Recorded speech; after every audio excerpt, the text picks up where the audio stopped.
Hey, and welcome to another episode of The Humanitarian Effect. Today, we are getting on the planes from our homes and having a wonderful discussion with two good friends of mine slash travel gurus. And without further ado, I'm going to let them introduce themselves, but let's go ahead and start with John since I did meet you while traveling. Awesome. What's up, everybody? My name is John. I am currently in Mexico City, living here during the pandemic, originally from Florida. And what else did you? No, it's uh, cool. Tell us how many countries you've been to, and if any of those countries you name have been your favorite, or at least a favorite experience you had there. And, a little details on why. okay. So far today, I have been to 25 countries and 38 states. And I would say favorite country so far has to be Brazil. I mean, I have a love affair with Brazil. It's everything to me. Every time I've gone there, it's been a transformative experience. It's been almost spiritual in some ways. And so I feel like Brazil is the place that constantly calls to me. So I would definitely have to say Brazil. What you, Keelan? Hello, everyone. My name is Keelan Wilson. I'm from Houston, Texas. Um, I've to date, I've been to 17 countries. I don't know how many states I've been to, but I travel internationally more. Um, and I don't really have a favorite, but one of my favorites is it's either between South Africa or China. Both of those times, I just learned a whole bunch just about life in general, cultures. Um, South Africa was just so beautiful, and I actually got to meet some very cool people. So I love the relationships that I got in South Africa. And then China was it was just so much to do. The food was it was so different from like American Chinese food, and I liked it. So Awesome. So we're gonna throw it back. Did you guys travel when you were younger? How old were you when you first started traveling? And did your parents encourage this? Like, how did you get started? So, John, you want to kick us off? Yeah. Internationally, my first trip was when I was 17. I went to England with my school's band. Um, my parents didn't really encourage travel a lot. You know, they were more about get a good job, be stable. You know, my family's originally from the Caribbean, so it's be a doctor, be a lawyer, be something respectable, get good grades, those type of things, work hard. And usually when I brought up the idea of travel, I've always had a love for travel. I can remember even when I was very little, just reading about all these places around the world. It was more of like it didn't seem quite as a possibility. But I kind of started traveling in high school because I was in a lot of different activities that required me to do that. But mainly it was domestic travel and, within my state. But then once I guess they say the travel bug, when I went to England, I went to London, my senior year of high school, it didn't stop and I wanted to do it more and more and more. So I would say, yeah. Uh-huh. And how? Okay, first we'll go to Keelan. I'll hold that question. Okay. for me, I started traveling about around the age of 7 or something like that, 7 or 8 internationally. And most of my travels when I was younger was based off of traveling to go visit family. We have a lot of family just all over the world. So like most of at least half of my trips have been like visiting family in different countries. And I think my first country may have been Canada, but I'm not sure because I really wasn't keeping track like that. Um, so yeah, but I just always loved traveling. It wasn't necessarily foreign for me, but I did come from an environment where many people didn't understand traveling or they didn't think that it was possible. So I just tried to bring a lot of things back to my community. Okay. And then my follow up was so now that you both are like grown, what has made you like continue traveling? Are you solo traveling now? Do you prefer solo traveling over with other people? John. Okay, I guess I'll go first. I definitely love traveling with people. I definitely enjoy it. However, I think as you get older, you realize you got to know who you're traveling with. They can be your best, they can be your homeboy at home, but traveling with someone is completely different. You learn about somebody in ways you maybe wouldn't have known if y'all hadn't traveled together. So I am very protective about who I travel with. I have no problems leaving you or leaving people. So I will travel solo if I need to. There's benefits to both. I think traveling solo forces you into a lot more uncomfortable situations that forces you to grow. You know, you have to get comfortable with, say, eating by yourself, or you have to get comfortable with doing things. And it also gives you a freedom, if you want to spend 5 hours in a museum, no one's going to bother you, you know?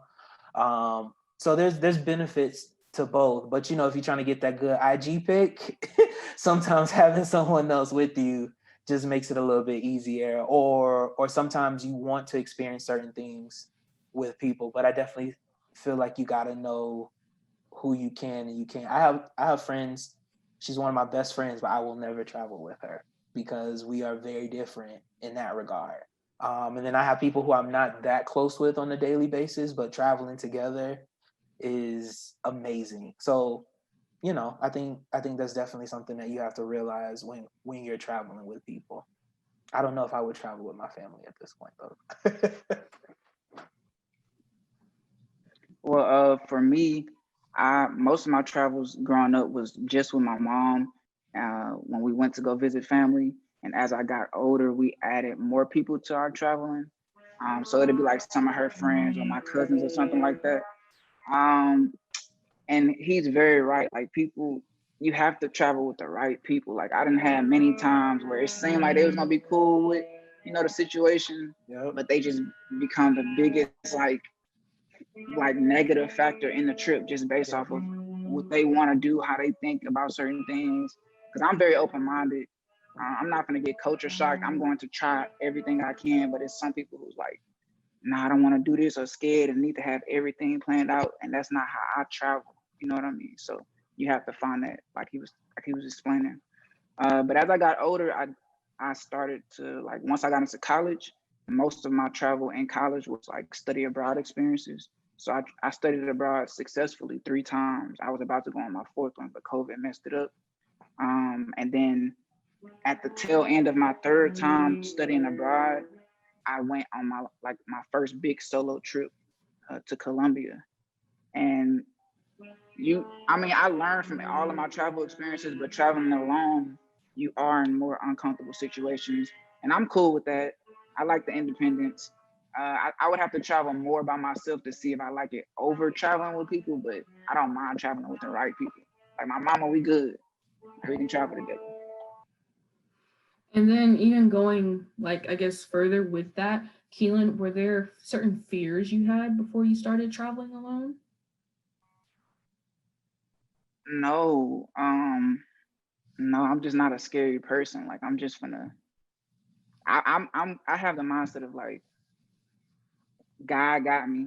You know what I'm saying? Whatever happens, happens. I'm not gonna be stupid. Like I understand.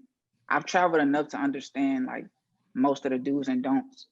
Like I'm not gonna just like when you traveling, you shouldn't just be all willy nilly with like your technology and stuff like that in certain countries and stuff. So like I travel very smart at this point. Uh, so I feel like I was prepared enough and I wasn't scared. No. Do you feel like that was Yes. because you were traveling so much as a Yeah. kid? Yeah, yeah. Yes, in one aspect, because I just feel like I had a lot of experience. I know how to navigate now when it comes to traveling for the most part. Like if I don't know where something at, I usually know like the key things to get me there or like what types of things I should like look forward to ask people in certain areas if that makes sense. Like Mhm. navigating is probably was the thing I really had to learn and that I ended up learning traveling while I was growing up just to different places. So once I can navigate, if I can get to where I want to go, I'm not really worried about what happens there, if that makes sense. And then when it comes to, I guess, traveling solo, for those who don't have a lot of experience, like John, did you have a lot of experience before you started traveling solo? Or were you doing things like watching YouTube vlogs? And do you guys do research online of the places before you go? Because, like, for instance, you two are both males. And we don't really see many male travelers in this traveling phenomenon that's going on right now. It's a lot of females, right? So I definitely look to like Facebook groups as well as blogs, but Facebook groups more because they're able to share their experiences. Since I am a woman and I got to be a little bit more careful when I go to places. But do you guys do that too? Or did you? Definitely. I mean, to be perfectly honest, the reason I felt like I could go out and travel like that, like I said, because I didn't have a lot of family who did it, was through blogs. So, I call them the OGs. There's one called Fly Brother, who's a black guy from Florida who was traveling a lot. Another guy, his name is Jabril. He does a lot of traveling. Onika Raymond, Onika the Traveler. These are people I follow when I was first in college and like, yo, these people out here traveling. So like, yo, I can do this too. And when I go somewhere, I definitely consider safety a lot more if I'm by myself, which you should probably do if you're with people anyway. But you're a little more aware of your surroundings because you are by yourself. So for example, I went to Rio de Janeiro by myself. I've been there a couple of times, but a few times I've gone by myself. And Rio's a great place. It's a great city to visit, but it can definitely be dangerous if you don't know where you are and know what you're doing. And it's one of those towns where one street could be rich, $1 million homes, and the next street is, the trap. So you just really got to know. And so walking around at night by yourself is not always a good idea. So it's definitely things to consider. I do research. One of the things is, at first, now not so much, but at first was, how am I going to be treated as a person of color, as a Black person specifically? In Europe, a lot of times, they assume that I have drugs because a lot of people who look like me are the ones who tend to sell drugs. So, you get those questions and things like that. But I definitely do as much research as I can before I go on a trip, just to be aware, even from kind of like Keelan was saying, from a logistics standpoint, what's going to happen if you lose your cell phone? How do you navigate in the city? Or can you navigate in the city without a cell phone, without Google, For me, I actually don't do much research, and prior to traveling and stuff, it never was necessary, I guess, because like I said, I started off going to family, so I'll be with them once I'm there, like me and my mom. But as I started traveling by myself, like I never really followed or was influenced by like vlogs or other people traveling. I just kind of like made the experience for myself. And I also don't like to spoil too much of my experience. Like I don't want to just have expectations. Like I don't want to leave with any expectations. So I limit my studies on the country. The most I usually do is if I do plan anything, is find out where I want to go, like my main spots, and then in between that, I just figure it out for the most part. That it's not the best way for everybody, but like that keeps it fluid for me and keeps it interesting. And also, I'm a very vigilant person. Like I'm not gonna just get snuck up on or nothing like that. Like I am from the hood, like you know what I'm saying. So I was prepared in that way to where I'm not like airheaded in any place. You know what I'm saying? I'm not just, so that helped, if that makes sense. No, I would agree with Keelan on that one. Because it's like, for me, like when I'm saying I'm doing research, it's more of like, okay, I want to go here, I want to go there, I want to go here. Maybe there's a different cities in the country. How do I get there? And kind of like more like I was saying, the logistical stuff. But like, if you're going to a city and it's known to be pretty safe for the most part, I always tell people get lost. Like, don't, for example, Paris. Paris is a safe city for the most part. Obviously, anything can happen anywhere. But, you just walking up and down the street, no one's really gonna bother you in Paris. And so it's like, if you can, get lost, walk the streets, because you find little stuff that you're not gonna find on your guides, your vlogs, or whatever like that, and it's just unique to you, and maybe you're there at that one particular point, or maybe there's an event that's just kind of happening. Because I remember the first time I went to Paris, there was a whole block party where my Airbnb was that just kind of happened, and I was able to be a part of it, not because I planned it or anything like that, but just because I was in the area. And so I always tell people, especially, if you're in cities kind of that's used to having tourists like Europe, or like a lot of European cities, it's like, okay, say you're going to go to Eiffel Tower, say you're going to go to Montmartre, say you're going to go to Notre Dame, then just kind of make those as points to go to. But just, if you stop somewhere for 3 hours, enjoy that too. Like, be in the moment, turn off your phone too sometimes.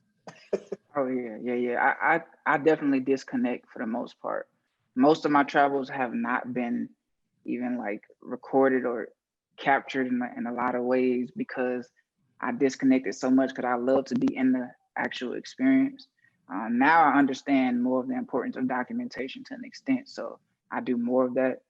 But yeah, like you were saying, getting lost in places where you feel at least safe, that is a very good idea. Because actually, when I went to Paris, uh, I was like guiding, me and my family was there. It was a couple of us, and I was the one like guiding us everywhere, figuring out the metro and all of that.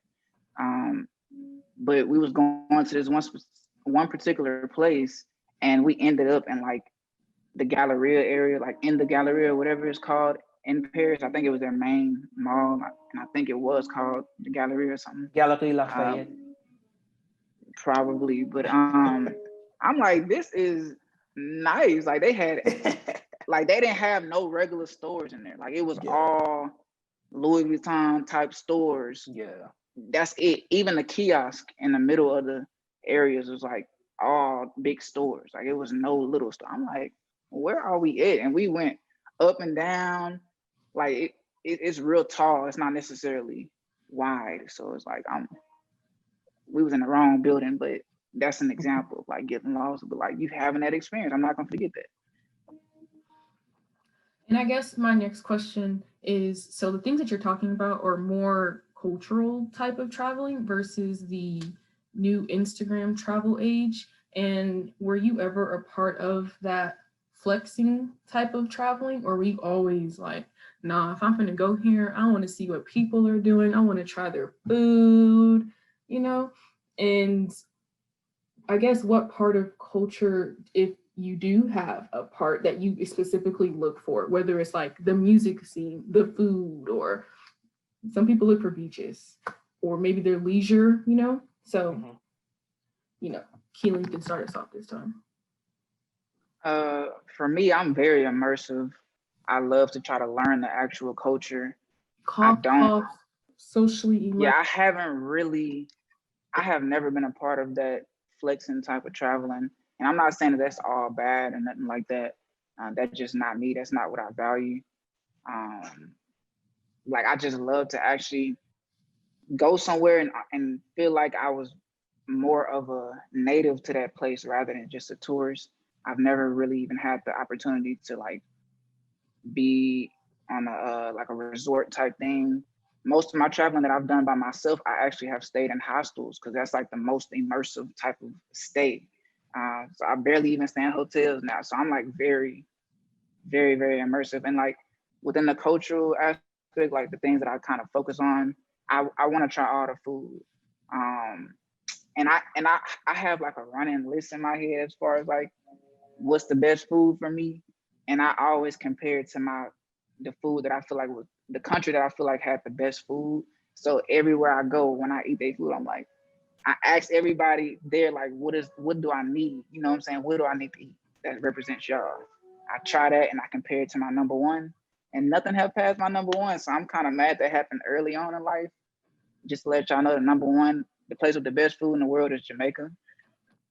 But I went there early on in life. I gotta disagree. Like, really? Oh. I gotta disagree. I feel like Haitian people have some of the best food in the world. I feel like Haitian people have the best food. Bahamian people have amazing food too. Haitian and Bahamian people, but I'm biased, so I'm just gonna go ahead and say that. I am Jamaican, part Jamaican, and but I'm not biased though. Like I would go anywhere. I'm gonna give a country the credit. I haven't been to Haiti, but I do plan on reaching everywhere. You know what I'm saying? So whoever can beat Jamaica, we'll see, but not yet, not even close. I mean, Jamaica do y'all do got some good chicken though. I ain't gonna lie, yo. Like But are you an experimental like eater? Like, are you gonna eat the stuff that sounds kind of weird or looks weird and stuff like always, that? yes. I Okay, cool. wanna, Cause the I best, my favorite meal in Jamaica is it's called mackerel rundown, and mhm. mackerel is a type of fish, and like most people probably don't even know to order that because that's not even something that you would get in America. I haven't seen that in any like Jamaican restaurants menu or anything. So that's what I would suggest for you to try when you go back to Jamaica and let that be the judge. That or like curry goat. I like goat, but curry goat for me is just not my thing that's favorite. But like, no, I get it. I mean, like I love fish head soup. I all of it. I mean, for me, it ain't fish if it's not on the bone. But so but no, I get it. For kind of going off of what you were saying, Keelan. For me, it's all the food. Obviously, you can tell it's like I want to try it. I want to eat it. If it's something, something that's different. I mean, I went to Israel, and I was staying with some friends of friends, and they were from Sudan, and they were making all these different things that I had never heard and everything. But one of the things is like if someone is inviting you in a lot of countries, in a lot of cultures, if someone is inviting you into their home, it's special, because people don't have to do that. And so you don't want to be disrespectful and say like, oh, I'm not going to eat that or turn your face up because, in some cases, they bring out the best and it's a huge sign of disrespect. So I will always try something. I could say like, you might say like, oh, this is different or whatever, but I will always at least try it once. If it's not going to kill you, then, unless you have like a huge allergy to peanuts or something like that, then, try it. I always say that. And for me, I ain't gonna lie, I flexed a couple of times for the gram. It is what it is. But for the most part, I will say I do try to. Sometimes I'll take a picture because I'm like, oh, this is cool. I want to capture this because photography is my thing. But then sometimes it's like I just want to be in the moment right now, and I don't want anything to ruin that, and that's okay as well. So it kind of depends. And I think too, like when you're going to places, what kind of trip are you trying to have actually, you know? So, sometimes it's like maybe you're just trying to go somewhere on the beach and chill, and that's cool. And maybe you're trying to have sometimes more immersive experience. So maybe kind of deciding what kind of trip or experiences that you want to have first. Like we were talking before we started, I want to go to Costa Rica. I'm trying to hike, I'm trying to be in nature, I'm trying to zip line, I'm trying to be all in it. I don't really want to be on the beach. So it just depends on what you're trying to do. I'm gonna go to the beach if a beach is anywhere near me. I love the beach personally. I love animals too, so I'm gonna go. I'm gonna go. I go in the jungle. I was in the jungles in Costa Rica for a little bit, um, doing a zip line, and I learned how to surf there. That's a new hobby of mine. So wherever I go where I can surf, I'm going to grab a surfboard now. So, and I'm also big on the respect thing. Like that was a good point because I know too many people or have seen so many people like blate. Even if it wasn't like on purpose, it's like a blatant disrespect to like whoever is hosting them because something even looked it didn't look appetizing to them. You know what I'm saying? Like you ain't even gonna try it. You know what I'm saying? Like I don't know, but I guess you kind of build that as you travel more. But it's like I've always been big on that, and I'm not gonna respect. I mean, I'm not gonna disrespect anybody, especially while I'm traveling. Like I'm even more on another notch of respect personally. Exactly. I agree with that, Keelan. Like it's just, especially someone, like I said, someone invites you into their house and then you turn and they're trying to show you hospitality. They're trying to make you feel welcome. And then you kind of turn your nose up at that just because you you don't understand it, or it's not what you are normally used to, that it, for in me, front of their face. in front of their face, like, Yeah. yo, not cool. Yeah, I can't get down with you. If there's someone who wants to be like, okay, I want to take an immersive experience, how much time should they set aside for this first trip? What your budget look like? Okay, and let's add that on too. What's a good budget? And it might vary based off of like European countries versus, of course, African and why can I not get that out? Latinx and Hispanic countries. But so you can specify that in your answer, I guess. So part one is how much time should they take? Because I don't know how immersive they can be in about 2 or 3 days. And then what type of budget should they be thinking about having when they go to these places? Because some people really don't. Some people have it in their mind that traveling is just super expensive and never really stop to just like, let me see how much a flight costs, or let me see how much an Airbnb costs here. It's just they heard that it was expensive, or their family doesn't do it, so it's just automatically out their mind. So, Keelan, you want to start with? Yeah, I got you.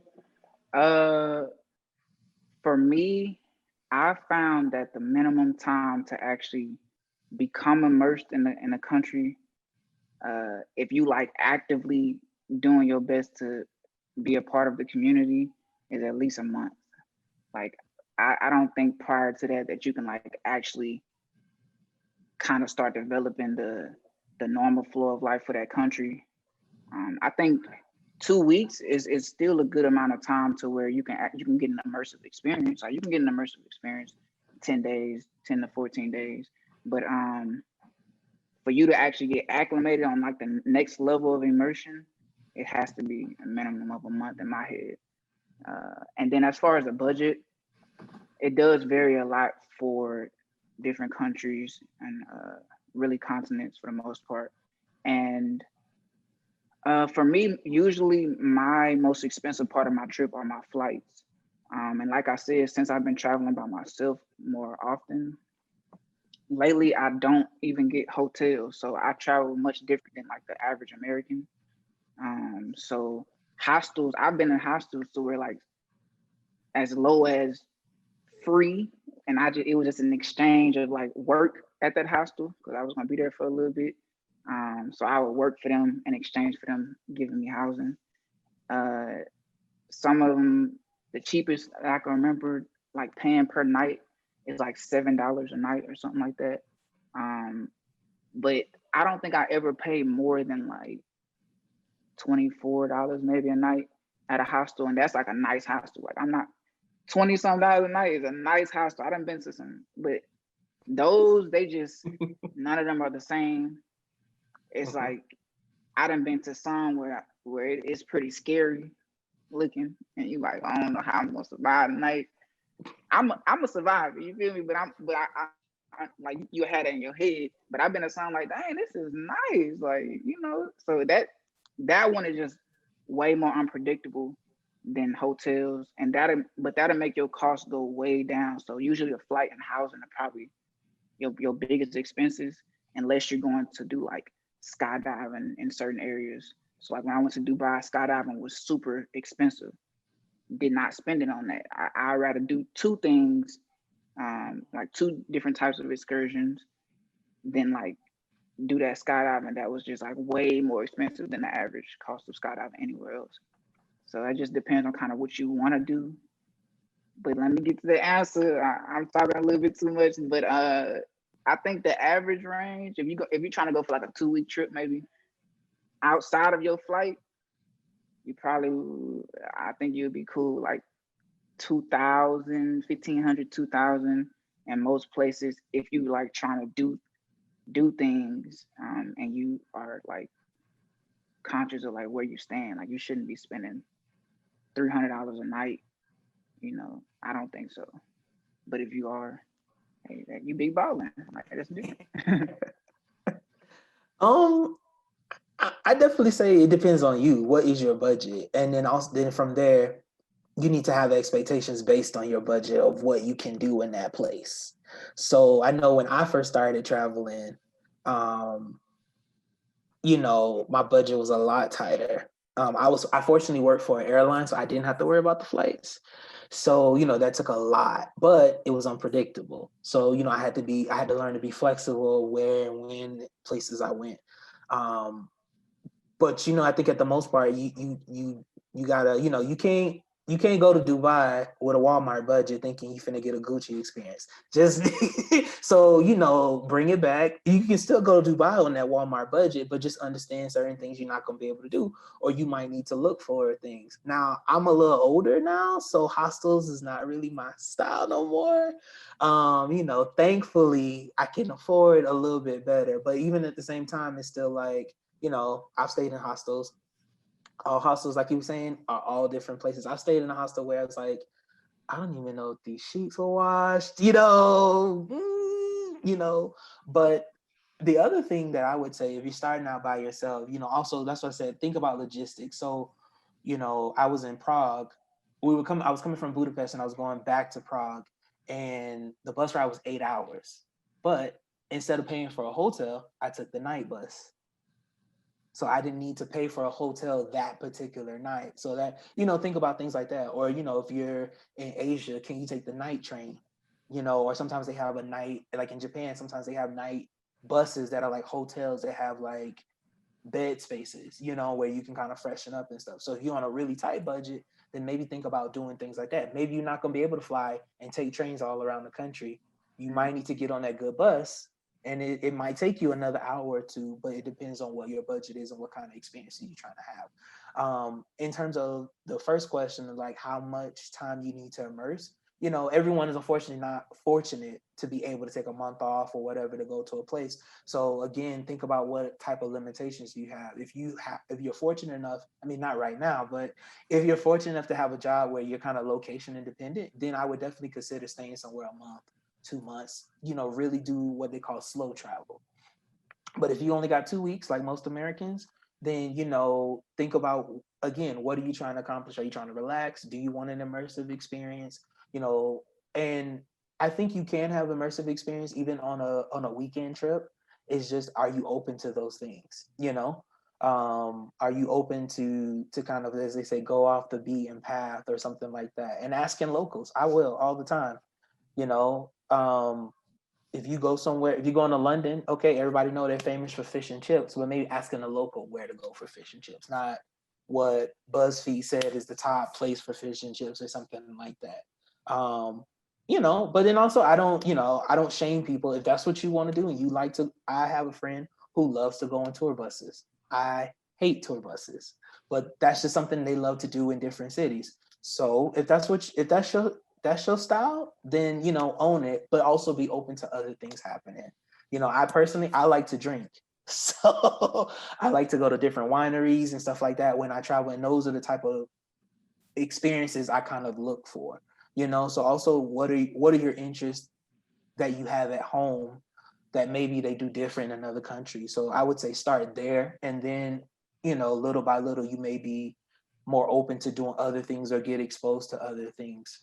So, I think start where you are. I think a lot of people think that traveling is expensive, and it can be depending on where you go.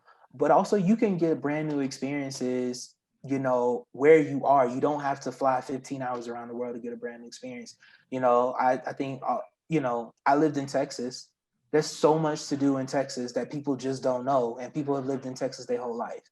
So start there. Get comfortable where you are. If you only got $500 for a trip, where can you go for $500 and have a good experience? So that's kind of my philosophy with that.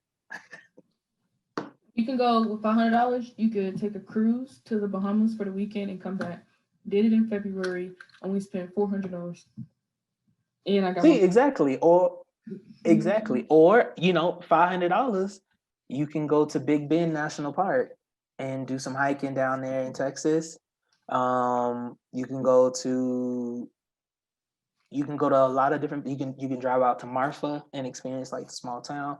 I mean, there's just being a traveler, you be creative, and be open, like Keelan's been saying, be open to all different possibilities.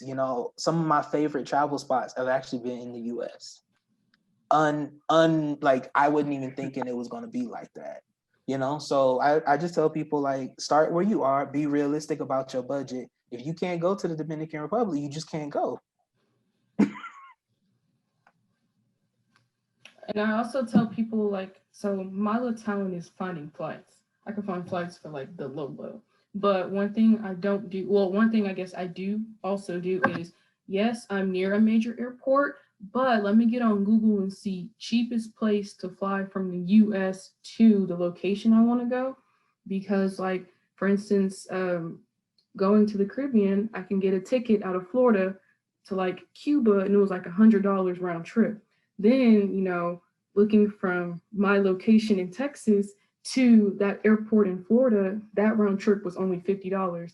Meanwhile, me going from Texas to Cuba was $400. That is a big savings difference, Or sometimes I play with one ways, even if I'm going there and back, because it might be two different airlines that work for my favor. Of course, I got to check bags and stuff, because when you add those prices in exchange, but being creative and flexible. You got to learn how to pack light. I do, but some airlines be like, no carry-on. I've gotten down to where with a carry-on in a bag, in a personal bag. I can do a week trip with a carry-on and a book bag. I don't know about you, Keelan, but you seem to. Oh yeah, no, yeah, of course. Yeah. Airlines, they be the other thing with that carry. They do. They be trying to rob you, especially Spirit. I ain't even gonna lie. I don't like Spirit. Yep. Never flew them. Look, those flights be looking cheap, but when you go through all the headache, they add up. Yeah, you might as well have just taken American or Southwest. I try not to fly Southwest though. Coming out of it. What's your favorite airline that you've flown with? Domestic or international? Anywhere. Anyone? Emirates was by far like the best. Emirates experience. For sure. That's my everybody names one. I'm like, yes. Yes, Emirates was Emirates. But domestically, I would say Delta is one of my favorites. Because I fly out of Dallas from Texas. So the people at American sometimes they just be mean. They are. I be like, smile. And then you say you out of Houston, Keelan, so that's what, United? Yeah. I mean, we have every airline, so I just choose the cheapest one. I don't really care as long as I get to my location safe. It's just if I have a good experience, I'm like, oh, that was cool. Yeah. If I don't, I'm like, if I'm safe, I'm good. You know what I'm saying? That's it. I'm not really picky. I'm not a picky traveler. I'm just very adaptable. I just feel like you got to be very adaptable in general. Yeah. Just when it comes to traveling in every aspect. And the further you go, the more adaptable you got to be. You know what I'm saying? Yeah. Like you got to be willing to be fluid, flexible to some extent, because everything is not going to go as planned, most likely, especially if your trip is longer. It's never going to go as planned, even if it's a 2-week trip or a 2-day trip. It's never going to go as planned. But I definitely agree, like just being flexible. And some things, we all have things that we don't compromise on. Like for me, what you might compromise on is a clean bed or a nice place. Or somebody's like the flight. They don't compromise on that. And if that's the case, then make sure your budget reflects that, and understand the limitations of other parts of your trip. Like for me, if I'm going to a place and I know I'm going to be walking around outside for 10 hours a day, I don't really want to spend that much on the accommodation. Is it clean? Is it safe? Am I going to get robbed? Is my stuff going to get robbed while I leave it in the part of the place? Those are the things. And so I may spend less. But then, if I'm going somewhere and I just want to relax and I say, like, I'm just going to chill, spend in a hotel or Airbnb, and I just want a nice place to kind of recharge, then I'm going to spend more because I'm not going to be out doing excursions as much. So that's, I think, kind of understanding that. And if you want to find cheap flights, I tell people, if you get on Google Flights, don't necessarily think about the location, but see where's the cheapest place to fly from where you are and kind of use that as an adventure. Like, I mean, one time I found cheap flights to Chicago. So I was like, okay, well, you know, these are the dates that I need to go. It worked out, so I'm going to Chicago. You know, and just kind of being open to the destination as well. A lot of times you can save. I recommend getting an app called Skyscanner. Mhm. Yeah. They do that for you, and they'll give you like recommended locations anywhere based off of like how cheap the flight is compared to how it usually would be. And I would do that as well. Like, let that be an adventure. Like, go somewhere where I didn't even know I was going. You know what I'm saying? Like, just plan from there. So yeah. Also, I would say going during the low season of a place. You know what I'm saying? Oh yeah, like, for sure. You know, if you, especially if it's a real popular place you're trying to get to, and flights is always expensive or whatever. So, for example, let's take Brazil. If you go into Rio in February, it's gonna be expensive because that's carnival season. Like, so maybe you might want to go to Rio in May. It's their winter, so I mean, but it's not really cold. So, but it's like, you know, it's still nice weather. You can still enjoy it, but it's not going to be as touristy as before, you know. But I mean, if you're trying to go to say Trinidad in February, just know that flight is going to be $600 because it's carnival. You know, it's just, you know, also think about that. You know, are you trying to go for this particular event, or even in the States, if you're trying to go to New Orleans Independence Day weekend, you already know it's gonna be lit because it's Essence. You know, it's everything is gonna be extra expensive. So if your budget doesn't account for that and you're not going to Essence, then maybe go to New Orleans some other time throughout the year because it's gonna be cheaper. So also consider the time of year that you're going. Yeah. The weather is a big part in that. If it's winter in that place, it's gonna most likely be cheaper, y'all. Yeah, New York. You can find cheap tickets to New York in the middle of January. Why? Because it's cold as up. Yeah. So great. Awesome. Okay. No, cold weather is the best weather. But I love cold weather. Yes. you know, Nah, I just don't do cold weather snowboarding. hurts. Cold weather physically hurts. How do you like cold weather? That doesn't make sense. I love cold, man. I love cold and weather. you can't do as much stuff like with the when it's sunny outside. You know what I'm saying? You have more opportunities to do whatever, bro. I don't understand y'all type. Here's the reason why I will always love cold weather over hot. You can always put on an extra jacket or a Everybody shirt say that or whatever. Everybody But say come that. on, have Dallas in the middle of July. You can't. Oh, if you go to Costa Houston Rica in in the the middle of summertime, July. when you go to Costa Rica, if it's the summer, they sun is closer to them than it is in Texas. And I'm like, that was the first time I've experienced sunburn to an extent. And on my little vlog on my YouTube channel, I was like, all Black people who don't feel like they need sunblock, y'all gonna need sunblock coming to here during I learned that because I was one of the people like, man, I got melanin. That's my sunblock. I ain't finna. Anytime I wore sunblock, my mama probably made me put it on. But other than that, nah. I learned that day. I'm from Florida, so I understand what being close to the equator, and I ain't got no hair. So I learned that the hard way. I went to Puerto Rico to visit family, and I was, out in the sun, living my best life, looking good. Took my shirt off. Flexing for them, and that when I came back, my whole head was flexing to sunburned. peeling. Yes. So again, I will always take the cold. And then also again, depending on the experience you want. Like fall is some of the prettiest time of year.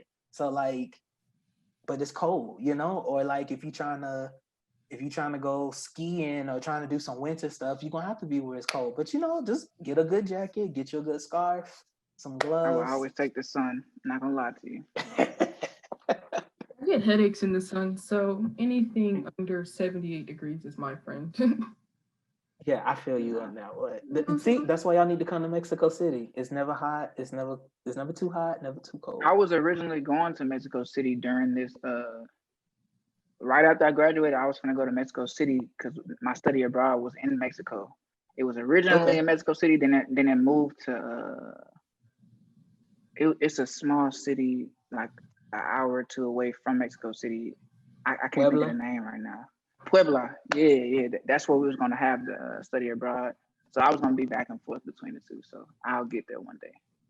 Well, if you come down in the next year, let me know. I We'll got do you. it. I got you. Appreciate it. Appreciate it. Look, this how Keelan, you save money too. You gotta get a friend and Exactly. the location, friend or family and location. You stay with them.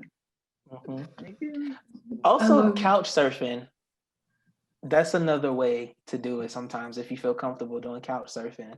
Um, and it's basically an app where people will open their home or they'll open their couch or whatever, and you can stay with them for free. I have only done it twice. It was a great experience. I didn't have anything wrong with it.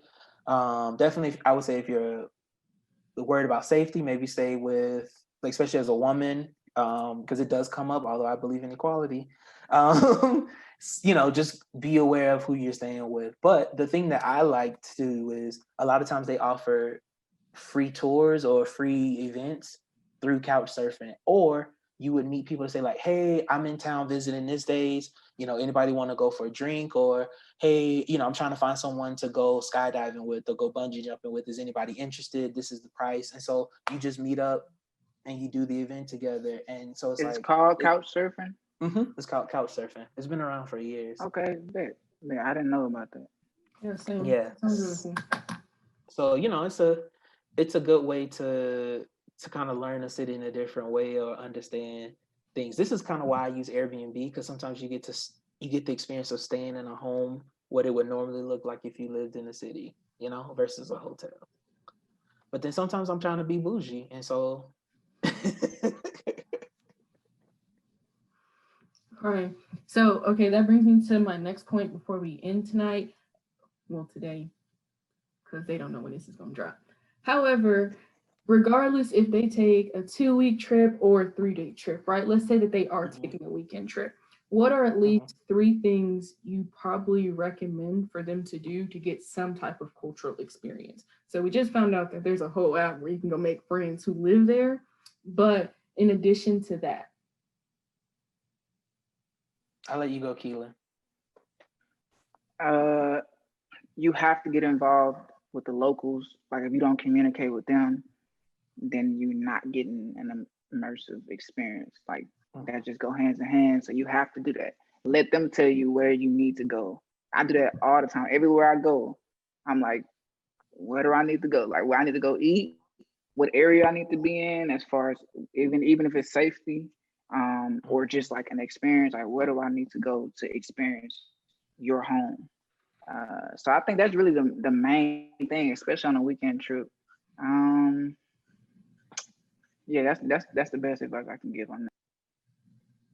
And I would also say, don't try to do everything if it's a weekend trip. Pick 3 main big points that you like, I gotta get these things in, and then just be open for the rest of it. I think a lot of times people try to stuff so much in a short little time that it becomes overwhelming and you feel like you didn't really even get to enjoy it. So, you And be know, tired. and You're gonna exactly, and be be tired. tired. Exactly. So it's just like, pick 3 things. So if you said, like, if right now you said, hey, I'm flying to New York for the weekend, what are the 3 big things you like? If I don't do nothing else, I'm going to do these things, and then kind of let everything else fall to the wind. That I would definitely say that. If you say I got to go to a show, I got to see the Empire State Building, and I don't know, I want to see the Statue of Liberty. Okay, so do those 3 things on those 3 days that you're there, or 2 days or whatever, and then just kind of like let everything else fall. Ask a local, what to do. If I'm telling you go to New York, you gotta go to a bodega, you gotta get a bacon, egg, and cheese for breakfast. Everybody in New York does that. It's like everybody does that. That's their thing.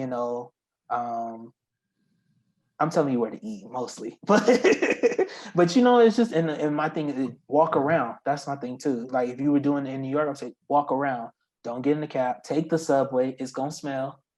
It's gonna be weird people on there, but that's New York. You know what I'm and it's saying? Like it's entertaining. just, and it's entertaining. You might get free entertainment, but or if you said, hey, I'm going to Miami for the weekend. I'm saying, well, what are you trying to do? Are you just gonna party all weekend? Okay, cool. But if not, okay, well, go to Little Haiti, get some Haitian food, from Chez Madame Jean, or go make sure you eat a Cuban while you're there. Different little things is like make sure you do go to Wynwood, just walk around because it's real cool. They have a whole bunch of murals.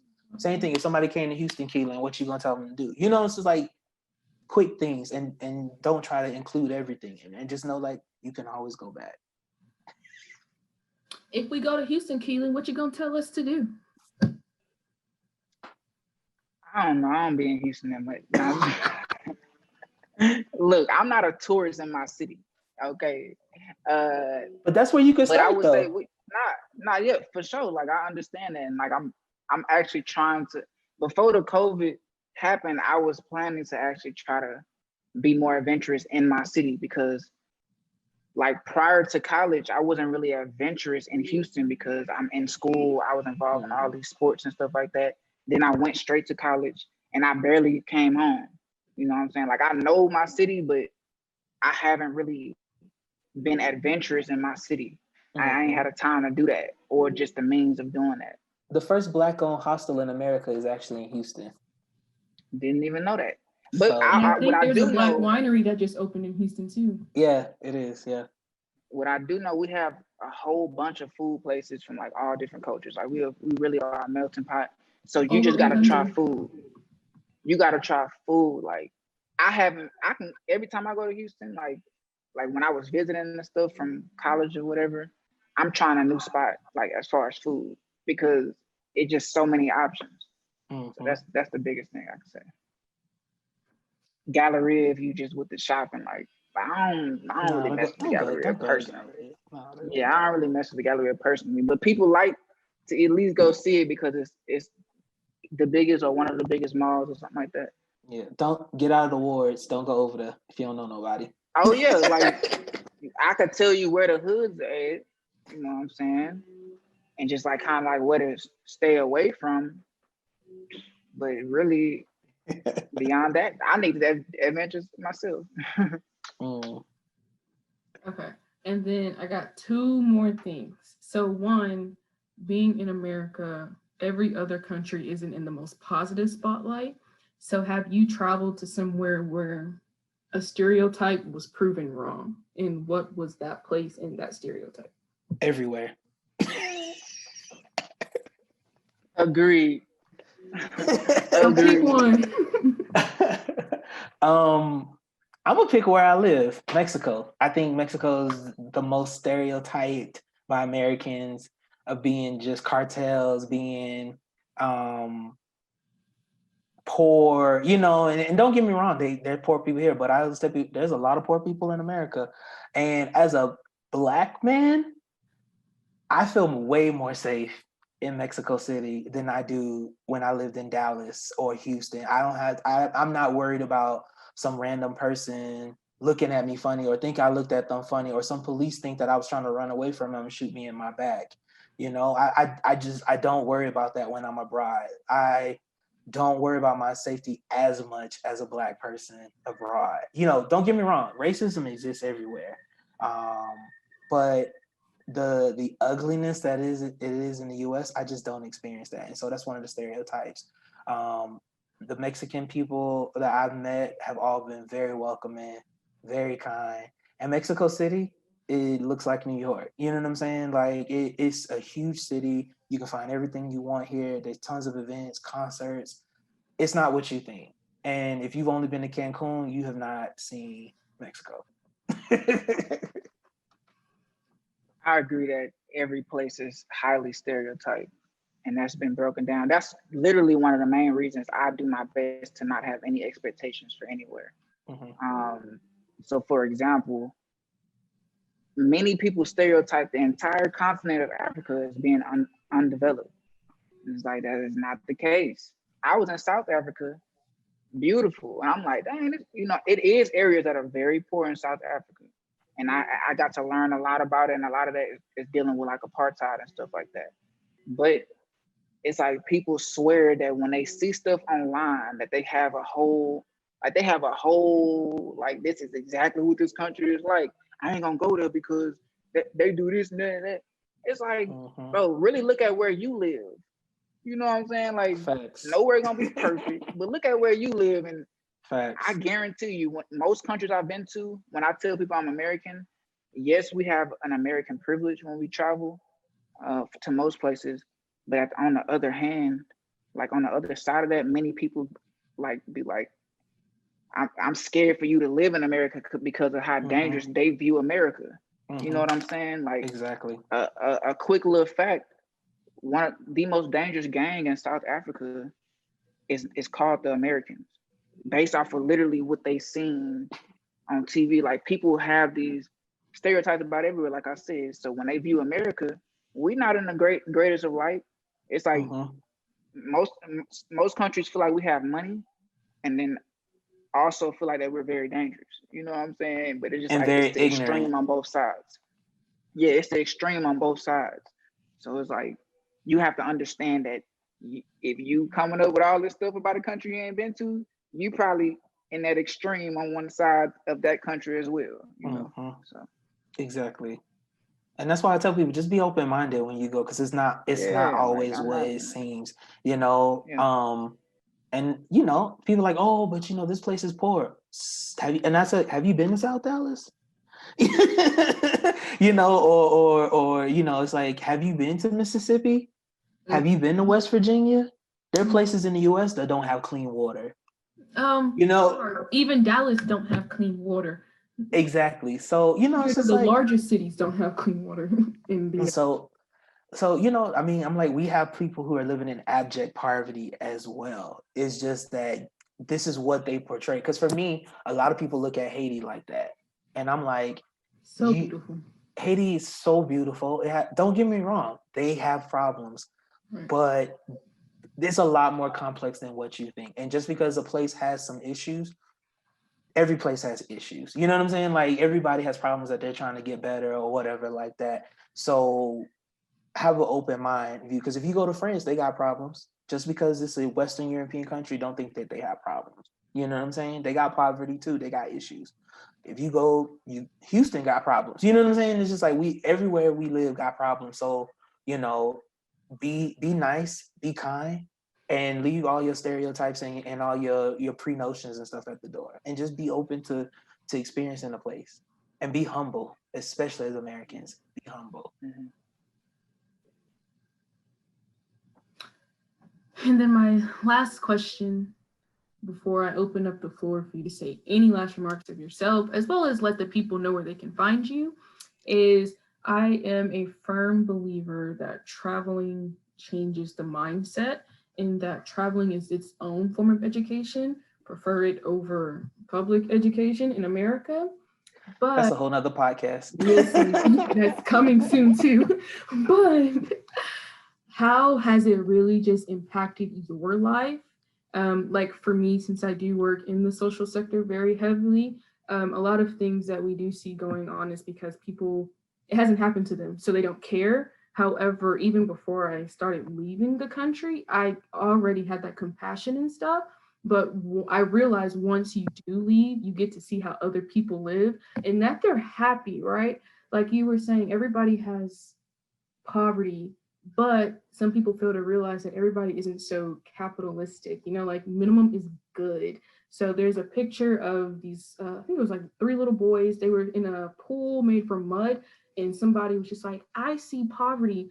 And I was just like, but I see happiness. The kids were smiling, they were happy. People fail to realize that America, especially, has one of the highest suicide rates, especially amongst young people, you know?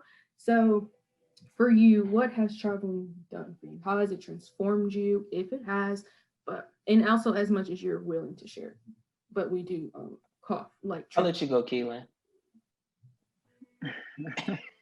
Thank you. I appreciate that.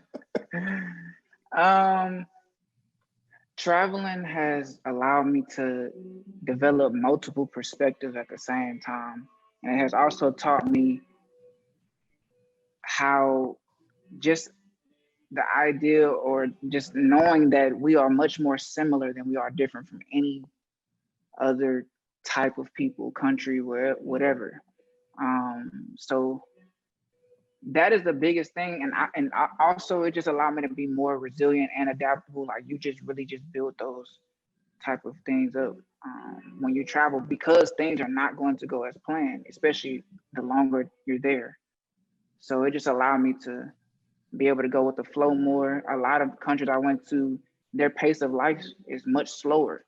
So it allowed me to understand, like, oh, this is how it feels to not be pressed to be somewhere at a specific time or have to do something or have, you know what I'm saying? Like I seen a lot of the extremes on both sides. So it just, the biggest thing I would say is perspective, because once you gain, because I get a different perspective everywhere I go, and that just makes me understand the world more, and it makes me be more empathetic to just people of all cultures, even where I stay. So, like I said, we stay in a melting pot, and when I'm talking to somebody from a country that, and they like are from a country I've visited before, I can relate to them on a certain level, and I can kind of see from their eyes what they see that, or what they may be struggling with here, based off of, you know, how the living was, where they came from, type stuff. So perspective and understanding. Yeah, I would definitely agree with that. And I think for me, what has also been the most transformative is like, you know, traveling for me has been like a mirror. It allows you to see yourself, and a lot of times. So it's like I've seen my own inherent biases and potential prejudices that you just grow up because you grew up in a certain culture, you know, those type of things. And how do you kind of dismiss those things? Um, and also at the same time, for me, I feel like we as Americans live in a bubble, and we don't a lot of times know what is really going on outside. And traveling really, you see the impact of what our country does outside, as well as just you just see life, like he's saying, in a completely different way. And so, you know, it has taught me to slow down. You know, these things are maybe not as important. I think one of the biggest things I noticed is when I lived in France, um, they don't rush you while you're eating. Even here in Mexico, they let you talk. They want you to sit. If you buy a cup of coffee, you know, they want you to sit. They want you to talk. They want you to enjoy it. You know, and there's a different. It's not just a, can I get it to go? Can I get it to go? Can I get it to go? Blah blah blah. I got to do this. Boo boo boo boo boo. And while I love that hustle, don't get me wrong. There's a benefit to that. There's also a benefit in looking at life and being able to slow down. What is more important? And I think the pandemic has forced Americans to kind of really slow down and kind of see what is actually really important. Because at the end of the day, you only got one life. You don't, nobody, tomorrow's not promised for anybody. So, you know, I think the best thing is to enjoy it. And, you know, traveling definitely opens you up to see the world completely different. And like Keelan was saying, we're all the same at the end of the day. We all have desires, we all have wants. Some places have good people and bad. Every place has good people, bad people, so whatever like that. But, you know, I think just being humble and having an open mind really does a lot in general in life. So that's my take. And another resource I was looking for, what was the name of the resource I used to actually, because I used some of my couch surfing. What I did with my hostel when I did my solo travel, was the exchange for work, and I stayed there for free. Yeah. What I went to is called Workaway.info. So you can go to Yep. that Really website. use them. Yeah, yeah. Yeah. Workaway is, you like subscribe to them, and it's like a fee. It's not a big fee, and I think it's like a yearly subscription. Mm-hmm. And so I did that, and you were able to find all the hostels in the location that you're looking for, who are like looking for people to take these positions and whatever. And they usually explain what they are looking for as far as what you'll be doing in exchange for what. So all of them is like an exchange for housing, but some of them offer food, and you know what I'm saying? So it depends on, if your budget, like, I'm really low, you're gonna have to find somewhere who gonna offer food, you know what I'm saying? So, Yeah. but just be aware that that's very unpredictable. Like when you get there, it might be something totally different. Because from my experience, that's my first experience doing that. It was totally different, and I'm like, I was on the I was on the island like an hour away from mainland. It was like one boat per day. Like you basically trapped in this island if you miss that boat type stuff. Like, but I was I on there, missed the no boat. running water. I was supposed to only be working 5 hours a day, but I'm working like 10 hours because they didn't have enough people or whatever. What I was supposed to be doing was being like a interpreter for the scuba instructor for like people who visit in that particular hostel. But now I was bartending when I got there. I ain't never bartended before. I'm like, this is something. Nah. So it could be unpredictable, but I know people who have had like great experiences. So. Mm-hmm. And they all have different Open-minded. times. Some want you to be there 6 weeks. Some want you to be there 2 weeks. So yeah, I've used it before. It's just really good. Yeah. And you got a new skill out of it, so you know. Yeah, I'm like, I'm really, I could do a little bartending. It wasn't necessarily something that I wanted to do, but I can do a little bartending now. You feel me? So you making the drinks at the next time we party? I don't know. Look, I retired. Right. So next, first, I just want to thank you guys both for being on this episode. Like I said, it isn't so prevalent right now to see males be on the scene, especially Black ones. So I'm seeing more of that, and it's super exciting. We women, we already in our mindset, you know. But and then everybody, y'all run this. You know what I'm saying? We got our groups is to the T. I remember one time me and Keelan even went looking for Facebook groups for males, and I don't think we found one. I was about to start one, and I'm like, nah, I ain't gonna. You know, I didn't, but it was like it got to the point where it was like, should I start one? And she was like, yeah, you should go ahead and start one. I was about to, and it was like a long little process. I don't even know how to work Facebook that good, so I'm like, nah, I ain't gonna do that. I think there is a couple of groups that used to be on there, but I don't think I follow them anymore. I don't know if they're active, but my Black women travel groups, we are active and we are thousands deep, okay? But you know, that's still something I do want to see for the males, as well as if you don't identify with the gender, just to promote that everyone should get out there and just go at least visit one place. And I think that it's really cool that we are really breaking those, because like, for instance, our parents, well, at least my mom, if she would travel, it was like that I rewarding myself. So I'm gonna go to like Vegas for 3 or 4 days, you know, like you work, build up for that one thing versus I'm going somewhere for the whole month and I don't care. So I really see like we get that to now those graduating out of high school, and not because you're going with the church who claims they're doing something good. You're going just because you can. And that's a whole nother podcast. You know what I'm saying? But the passport doesn't cost millions of dollars. It's actually a pair of tennis shoes. So and it lasts for 10 years. You know, yes, 10 years or until it's full. So yeah, I thank you both for that, because that's like monumental. Yeah. Eyes. And just start where you are. If that means you live in Dallas, go visit Houston if you've never been, or go to Austin, or go to, there's an 8-hour drive to get you to New Orleans, or, if you're in New York, go to Boston, start where you are. You don't have to, traveling is what you want it to be. And I think that's the problem sometimes with Instagram is people think you have to make these big old trips, spend all this money and stuff. It's like, travel should not put you in debt. Right. So what can you afford? What can you afford? Do that. Don't try to stunt for the gram, because the gram is not going to pay your mortgage or your rent when you come back. Because you can virtually travel with any budget. Like almost just by any budget, you can make something work. Yep.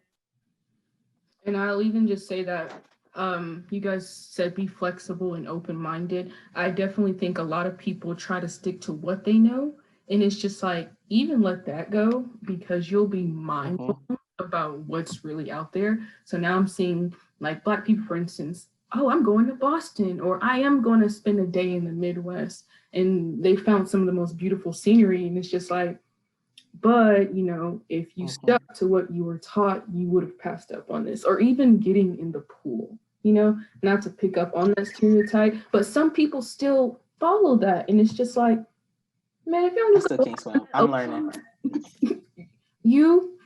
It's you. It's me. It's me. But in my defense, you can't swim. That's different. Look. In my defense, I had signed up for lessons, but COVID happened. So Still walk out in that ocean. I'm blaming on COVID. Fine.